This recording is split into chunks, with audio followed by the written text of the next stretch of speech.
भवन्ति, संसर्ग से जो है आदमी में दोष और गुण प्राप्त होते हैं सज्जन।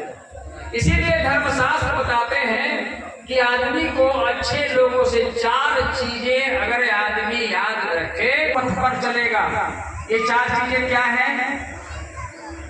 जितासनो, जित श्वासो, जित संगो, जितेन्द्रियः। 4 चीजें याद रखिए। अगर 4 चीजें हम याद रूप से हम सतोगे तो या तो मुक्ति और नहीं तो ब्राह्मण होना तय है, पक्का। ऐसा हमारे धर्मशास्त्र बताते हैं सज्जनों। आज अजामिल बीच में संसर्ग दोष के कारण जो है बड़ा नष्ट अपने प्रभुत्व को कर दिया था। वैश्याचारी, दुराचारी, कबाबी शराबी हो गया था। लेकिन सज्जनों एक चीज, एक मंत्र उसके गुरुजी लोग ने दिया और उसका आचरण किया और वह सतोगुण होकर के, सतोगुणी होकर के उसके प्राण निकले। कैसे? संयोग से कुछ संत जा रहे थे अजामिल के दरवाजे पर, रात में रुक गए, अकस्मात रुक गए। ऐसे कुपात्रों के दरवाजे पर तो रहना नहीं चाहिए, लेकिन संयोग से संध्या काल था, वहां के दरवाजे पर गए। अजामिल पुकारा, अजामिल था नहीं घर में। पत्नी बेचारी निकली और उसे हाथ जोड़ के कहा कि महाराज मैं इतनी पवित्र नहीं हूं कि मैं आपको अपने घर में रख सकूं। कहा कि देवी हमें संध्या हो गई है और हमें तीर्थाटन करने जाना है, कल सवेरे हम निकल जाएंगे कि तुम्हारे दरवाजे पर जो बट वृक्ष है, अगर तुम्हारी अनुमति हो तो रात में यहाँ बिता लें। कहा कि कोई दिक्कत नहीं, आप जाइए। सज्जनों रात में वह संत लोग वहां रहे और वहां भोजन बनाया और भोजन बना करके जब प्रसाद ग्रहण किए, सीताराम का जब नारा लगाया, उसके बच्चे भी संयोग से वहां आए और ठाकुर जी का भोग लगाया हुआ प्रसाद आज उसके घर में दे दिया।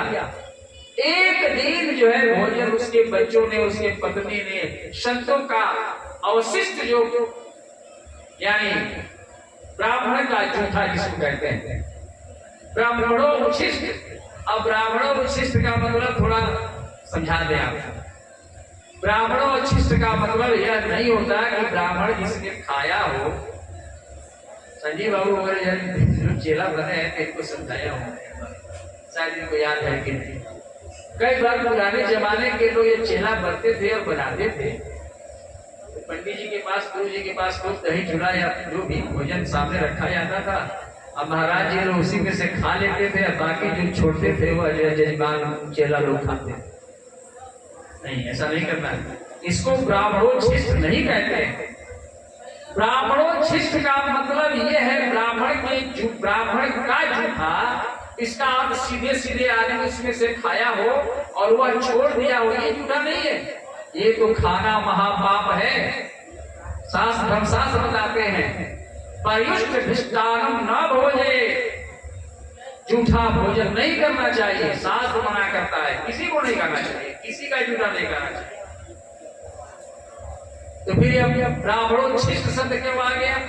ब्राह्मणोच्छिष्ट का मतलब ये होता है पुराने जमाने में जब गुरु जी लोग जाते थे कहीं तो अपने हाथ से भोजन बनाते, स्वपाकी हुआ करते थे और स्वपाकी अपने हाथ से भोजन बनाते थे और भोजन में से शुद्धता पूर्वक निकाल करके अपने पात्र में भोजन कर लेते थे।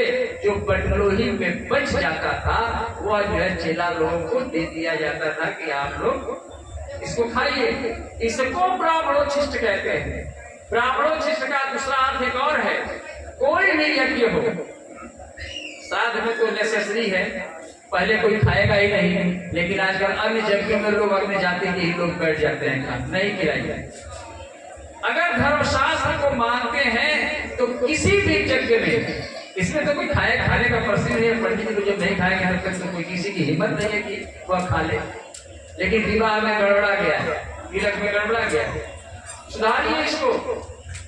पहले घर में 1, 2, 5, 10 जो भी ब्राह्मण हो, उनके बने हुए यज्ञ में जो भोज्य पदार्थ हैं पहले उनको खिलाइए और बाद में सारे लोगों को खिलाइए।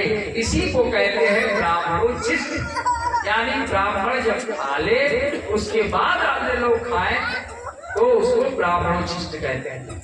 ब्राह्मण का जूठा कहा जाता है। आजकल लौट गया है, पंडित जी लोग विवाह दिन पीछे खाते हैं और लोग पहले खा लेते हैं। ऐसा नहीं होना चाहिए। ब्राह्मणोचिष्ट भोजन का बड़ा महत्व है। एक दिन खाया उसके बेटों और पत्नी ने, बुद्धि एक रात में बदल गई और सवेरे जब आया जामिल और देखा संतों को, संतों से उसको चीड़ दी। कहा कि तुम लोगों को कौन कहते हैं रहने के लिए, चलो यहाँ से हटो। पत्नी दौड़ करके आई और कहा कि खबरदार, कुछ नहीं बोलना है, मैंने रखा है, मैं इनको यहाँ रखने का लेके लिया, क्या मैंने दी है, अनुमति दी है और तुम कुछ नहीं बोल सकते। सज्जनों, अजामिल चुप हो गए और सारे बच्चे उसके पक्ष में बोलने लगे, माता जी के पक्ष में। सब जो है अजामिल के विवक्ष हो गए कि नहीं पिताजी ऐसा ना करिए, ये ब्राह्मण देवता है, ये ऋषि है, संत। एक दिन का ब्राह्मणोचिष्ट भोजन संतों का बचा हुआ हमने खाया तो एक ही रात में बुद्धि बदल गई और सब कहने लगे कि नहीं ऐसा ना बोलिए। सज्जनों, चलते चलते उस साधु संतों ने अजामिल से कहा कि अजामिल, तुम्हारे दरवाजे पर हम रहे हैं, रात्रि में विश्राम किए हैं, अब हम लोग चलना चाहते हैं, कुछ दक्षिणा नहीं दोगे? कहा कि दक्षिणा? और अजामिल से, अरे तो पत्नी का जो है आप धन्यवाद मनाइए, अगर यह नहीं कही होती तो ये सारा जो है जो आपका जो है ये मंडप का मंडल जितना है सब जो है गायब है, ये छोड़ दिया हम, यही हमारी दक्षिणा है। कहा कि अजामिल, हम तुमसे रुपये पैसे की कामना नहीं करते, एक वचन हमको दे दो, बस यही दक्षिणा में चाहिए। कहा कि ठीक है, मांगी। पत्नी ने डांटा, अरे साधु संत है, कुछ कह रहे हैं तो क्योंकि रात्रि में ब्राह्मण